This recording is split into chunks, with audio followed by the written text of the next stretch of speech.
बिछड़ गए तो ये दिल उम्र भर लगेगा नहीं, बिछड़ गए तो ये दिल उम्र भर लगेगा नहीं, लगेगा, लगने लगा है मगर लगेगा नहीं, लगेगा, लगने लगा है मगर लगेगा नहीं। मैं बहुत आदर के साथ आपको आमंत्रित कर। देखो, आज जन्मदिन है विजय प्रशांत जी का, और एक जगह और जाने का मौका मिला था। मुझे मुख्य अतिथि बनाया गया था और उन्होंने गाने वाले बुला रखे थे और वो बिहार के थे। तो वहाँ जन्मदिन था, कोई बच्चा पैदा हुआ था, तो उसके लिए वो गा रहे थे, बिहारी गा रहे थे, ढोलकी बजा रहे थे और वो गा रहे थे कि गुदी होला गुदी होला गुदी होला, गुदी होला गुदी होला गुदी होला। मुझे समझ नहीं आया ये गुदी होला क्या है। मुझे पूछना पड़ा, भैया ये गुदी होला क्या है। उन्होंने कहा जी वो गुदगुदी करते तो ऐसा आदमी होता ना, हंसता है, खुशी हो रही है। मैंने कहा ये बात तो ठीक है भाई, बच्चा हुआ है तो खुशी तो होगी ही। पर उन्होंने कड़ी में गाया दादा को गुदी होला दादी को गुदी होला, ये भी ठीक है, बात जायज़ है, दादा दादी खुश होंगे ही। फिर अगली कड़ी में गाया कि चाचा को गुदी होला। उन्होंने बुआ को और भाभी को सबको गुदी करवा दी और आखिर में 5-6 कड़ी हो गई जब, तो फिर उन्होंने गाया कि धरती को गुदी होला अंबर को गुदी होला। मैंने कहा भैया बर्दाश्त की भी हद होती है। देखो मैं सब बर्दाश्त कर रहा हूँ इतनी देर से, दादा दादी को चाचा चाची को सबको गुदी हो रहा है, धरती अंबर को एक साथ गुदी हो गया तो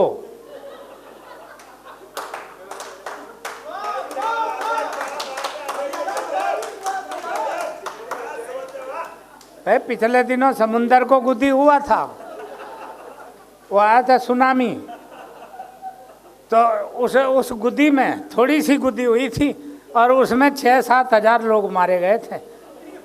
तो धरती अंबर एक साथ ही गुदी करने लगे तो तुम भी भागते ही पाओगे और मैं भी आ ही रहा हूँ, मैं ही क्या करूँगा यहाँ। देखो हजम होने वाली बात करनी चाहिए नहीं। एक का जन्मदिन था, वो कह रहे तुम जियो हजारों साल। मैंने कहा भाई मरवा के ही छोड़ेगा बिल्कुल, हजारों साल, यहाँ 100 पूरे करने मुश्किल पड़ रहे। ये प्रशांत जी की हमारी आयु में ज़्यादा अंतर नहीं है, तो अपनी स्थिति का मालूम है ना हमको, 100 पूरे करने मुश्किल पड़ रहे हैं। तुम कह रहे हो हजारों साल की, ये बात हजम नहीं होने वाली है। देखो मैं तो वही बात कहूँगा जो हजम हो सके। एक कवि हमारे ये अभी अभी आपने सुना, सुल्तान को सुना आपने, सुल्तान ने ओज की कविता पढ़ी। एक कवि हैं अर्जुन सिसोदिया, टीवी पे यूट्यूब पे आपने सुना ही होगा, वो कविता पढ़ रहे थे और वो कह रहे थे, देखो उनका एक छंद, ज़्यादा नहीं मैं पढ़ूंगा, उनका है ना, उनके से मेरा क्या भला होने वाला।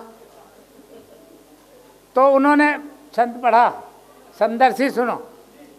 उन्होंने कहा दिल्ली 10 घंटे की मोहलत हमें जो दे दे, इंच इंच पाक में तिरंगे गड़ जाएंगे।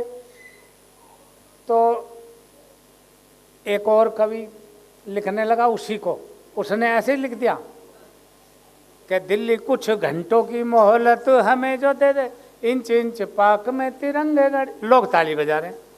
फिर एक और आया, उसने उसी कविता को ऐसे लिख दिया, दिल्ली कुछ मिनटों की मोहलत हमें।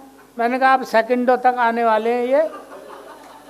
फिर मैंने उनसे एक बात कही, देखो भाई तुम सारे कवि सुन लो, और लोग ताली बजा रहे, दिल्ली कुछ मिनटों की मोहलत हमें जो दे दे। तो मैंने कहा मैं तुम्हें 10 महीने की मोहलत दे रहा हूं।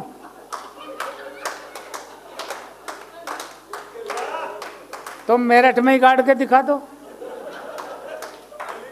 पाकिस्तान की बात छोड़ो, तुम जलीकोठी या भूमिया पुल पे मेरठ में गाड़ के दिखाओ, मैं तुम्हें 10 महीने की मोहलत दे रहा हूँ। ये बेतुकी बात है कि नहीं। एक कवि कह रहा था मुझे, मेरी कविता तो सुन लो। जवान लड़का था ना, मैंने कहा सुना, क्या सुना वे? तो वो बोला था, तू की बदले हम 10 शीश काट के लाएंगे। मैंने कहा बेटा तू मेरी एक उंगली काट के दिखा, 2 के बदले शीश किसी से कटवा के मंगवावेगा या तू ही लावेगा? एक उंगली काट के दिखा।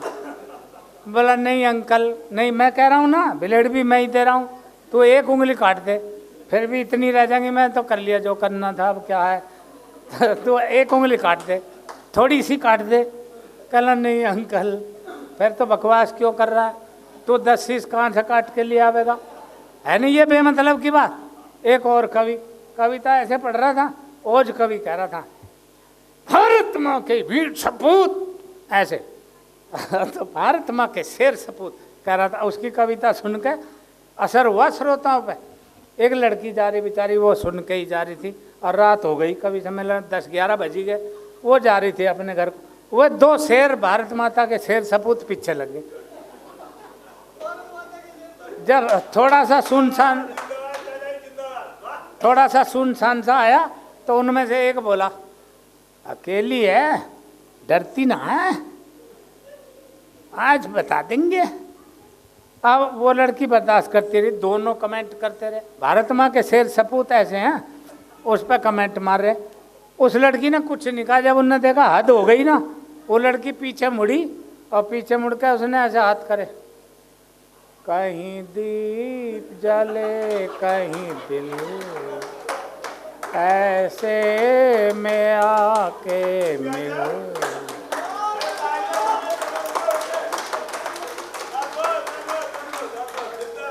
वो भारत माँ के शेर सपूत पता नहीं सिर पे पाँव धर के कहाँ गए, पता नहीं चला उनका। उन्होंने खूब कहा, भैया सुनो तो सही, देखो जब तक मैं जिंदी थी बहुत डरती थी भैया। अब नहीं भैया डर लगता कुछ भी, भाग गए। ये है भारत माता के शेर सपूत। अब वो कवि की सुन लो, मैं अपनी ही बता रहा हूँ।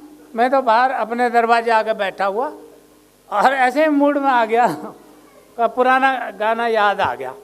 तो मैं कह रहा था वहाँ पे, ऐसे गाने लगा, गुनगुनाने लगा। गाना क्या था, गाना तो गाना ही होता, आवाज़ हो किसी के पास तो गावे। हम तो यूँ ही गुनगुना रहे थे, अपना दिल की कर रहे थे हसरत पूरी। तो हम गा रहे थे, मीत ना मिला रे मन का, मीत ना मिला। पीछे से घरवाली आ गई, हमारी बुढ़िया आ गई। वो कहने लगी, मुझे ही कौन सा मिल गया, क्यों टकरा रहे हो?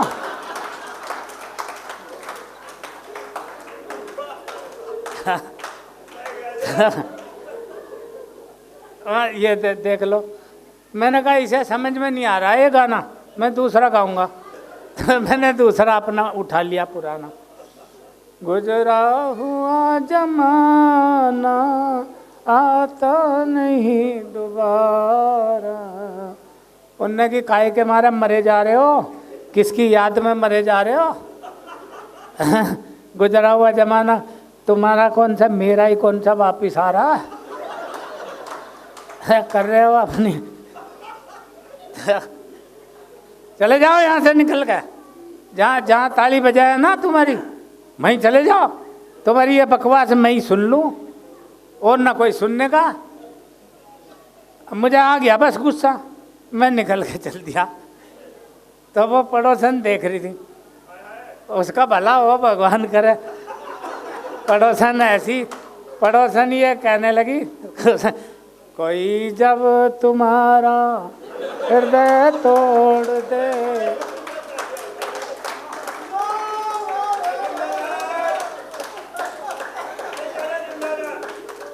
तड़पता हुआ जब कोई छोड़ दे, तब तुम मेरे पास आना प्रिय, मेरा घर खुला है, खुला ही रहेगा तुम्हारे लिए। घरवाली ने कहा आ जाओ तुम, आ जाओ जैसे भी है। आ जाओ वापस, जैसे भी है निभा ही लेंगे, अब इतना काट दी। मेरा कहने का मतलब यह है कि देखो स्थिति, हम इसी स्थिति में हैं। आप कुछ भी गाएंगे किसी को नहीं अच्छा लगे, किसी को नहीं पसंद आवे। ये तो आप हैं जो मेरी सुन रहे हो, मेरी घर में नहीं सुनता कोई भी। बड़ी पोजीशन खराब है, इसीलिए तो यहाँ पड़ा हूँ। अच्छा, हमारे ये प्रशांत जी, विजय प्रशांत जी, मैंने इन्हें सुन सुन के लिखना सीखा, आपको सही बता रहा हूँ। इन्होंने किसी को नहीं बताया होगा ये राज। ये गुरु हैं, और गुरु नहीं है, गुरु घंटाल हैं। अगर गुरु ही होते तो बात फिर भी ठीक थी। गुरु होते तो जेल में तो होते। अब तो अपने घर तो हैं। कहने का भाव ये है कि मैं वही बात कहूँगा जो, कहाँ जा रही हो बहन जी?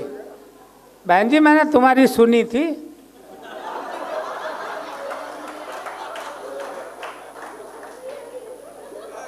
देखो आप सुन लो, नहीं मैं कुछ और कहूँगा फिर आप कहोगे कि ये मेरठ वाले लोग ऐसे कह जाते हैं। आप दिल्ली वाले हो तो दिल्ली वाले दिल वाले होते हैं। दिल वाले हो तो सामने बैठ कर सुनना सीखो, ताली बजाओ। ऐसे नहीं पत्तल सी पीट रहे हो। बजाना तो मिलके बजाओ, ढंग में बजाओ। धन्यवाद, आपने हमें हार पहनाया। खुदा करे आपको हर कदम हार मिले। नहीं सॉरी, नहीं आप बिल्कुल गलत, रोंग चल रहे हो, थोड़ा करेक्शन करेंगे। मैं कुछ और कह रहा था, हार मिले ऐसा ही, ये कह रहा था मैं। आप गलत अंदाजा कर रहे थे। उनको मैं वैसे थोड़ी कह सकता था, हार मिले इस उम्र में, क्या हार क्या जीत, ऐसा ही, हार मिले ऐसा ही। अब सुनिए, ये होती है कविता, ये दिमाग का काम है। दिमाग मेरे पास है, कारण है ना, मैं पढ़ा लिखा आदमी हूँ। मेरी कविताएं सुनकर लोग जानना चाहते हैं आप कितने पढ़े लिखे हैं, तो बताना पड़ता है। मैं 10वीं क्लास में 3 बार, नहीं बहन जी, फेल होना एक सामान्य घटना है। फेल तो कोई भी हो जाए। मैं तो 10वीं क्लास में 3 बार बड़े अच्छे नंबरों से फेल हुआ। उसके बावजूद हमारे प्रिंसिपल सर ने हमारे सम्मुख बड़े आदर और सम्मान के साथ दोनों हाथ जोड़े थे। देखो, हाथ भी 2-3 तरह से जोड़े जाते हैं। साधारणतः यूं जोड़े जाते हैं, जैन धर्म में यूं जोड़े जाते हैं। उन्होंने यूं नहीं जोड़े थे। प्रिंसिपल ने हाथ जोड़कर, प्रिंसिपल ने हमारे सम्मुख हाथ जोड़े। कैसे?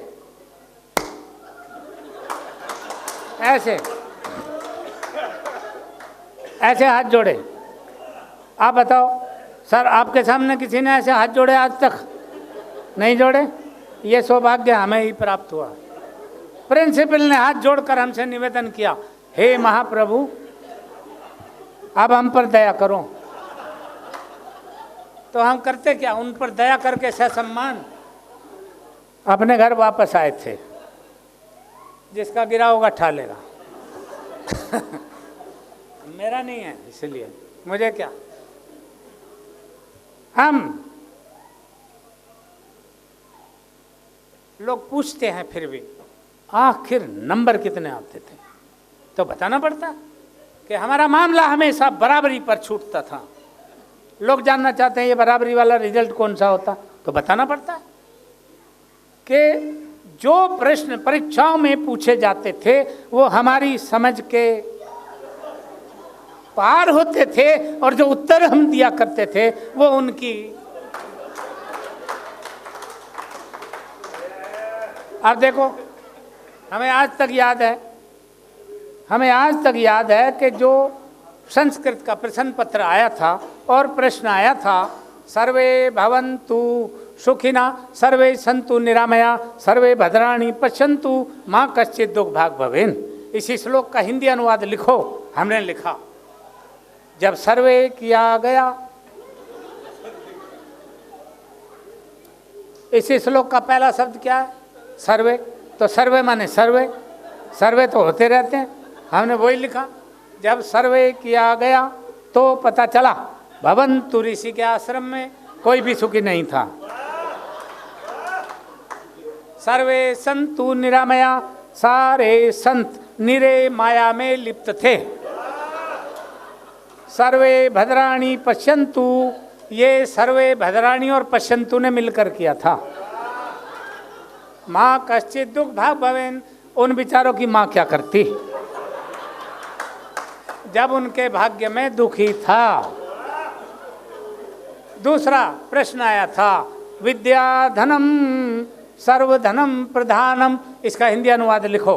हमने लिखा, विद्या के लिए ऊपर से जो भी धन आता है वह सारा का सारा धन प्रधान जी के खाते में चला जाता है। इतिहास का पेपर था और प्रश्न आया था, महाभारत के युद्ध का कोई एक ठोस कारण बताओ। महाभारत के युद्ध का कोई एक ठोस कारण बताओ। एक बच्चे ने लिखा, महाभारत के युद्ध का मेन कारण थे दुर्योधन, अपनी जिद छोड़ दिए होते तो महाभारत का युद्ध कदापि नहीं होता। दूसरे बच्चे ने लिखा, महाभारत के युद्ध का मेन कारण थे भीष्म पितामह, अपनी प्रतिज्ञा तोड़ दिए होते तो महाभारत का युद्ध कदापि नहीं होता। तीसरे बच्चे ने लिखा, महाभारत के युद्ध का मेन कारण थे भगवान कृष्ण, वो चाहते तो युद्ध नहीं होता। अर्थात पूरी क्लास में एक बच्चा भी सटीक उत्तर नहीं दे पाया। क्यों? क्योंकि मेरे सिवा पूरी क्लास में इतना माइंडेड बच्चा था ही नहीं। तब मैंने लिखा, अब मैंने ठीक लिखा तो एक हाथ खाली नहीं रहे, तालियां बजा के हौसला देना मुझे, और बच्चों के लिए विशेष रूप से काम आएगा ये परीक्षाओं में। मैंने लिखा, महाभारत के युद्ध का सबसे मेन कारण यह था कि उस वक्त पुलिस नहीं थी।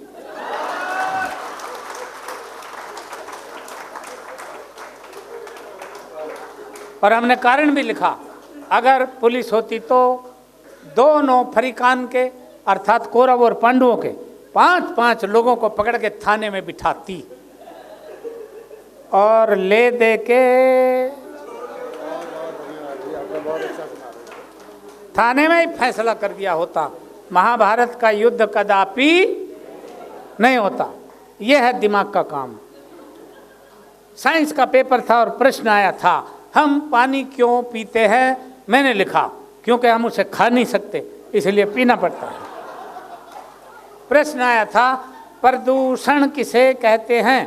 प्रदूषण किसे कहते हैं? मैंने लिखा, प्रदूषण खरदूषण का बड़ा भाई था। यह खरदूषण तो भगवान श्री राम के हाथों मारा गया था, प्रदूषण भाग निकला था। यह तभी से पेड़ों पर रहता है, पेड़ों की जड़ों तक को खा जाता है।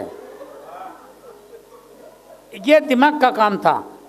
और सुनो, साइंस का अगला पेपर जनरल नॉलेज का पेपर था और प्रश्न आया था कि अब लगाना दिमाग, दिमाग का काम है ये सारा, कि धृतराष्ट्र अंधा था और उसी का भाई पांडु आंख वाला था। आंख वाले के पुत्र 5 और धृतराष्ट्र के 100। कारण बताओ। ये दिमाग का काम है। हमने बताया था, अगर हमने ठीक ठीक बताया हो तो फिर हौसला देना। मैंने बताया, आंख वाले लोगों को और भी बहुत से काम करने पड़ते हैं।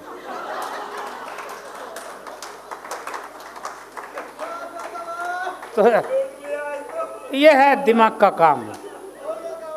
प्रश्न आया था, कंस के जीवन से हमें क्या प्रेरणा मिलती है? देखो, लगाओ दिमाग, हमारे पास था तो लगाया हमने। कंस के जीवन से हमें क्या प्रेरणा मिलती है? मैंने बताया था, कंस महामूर्ख था।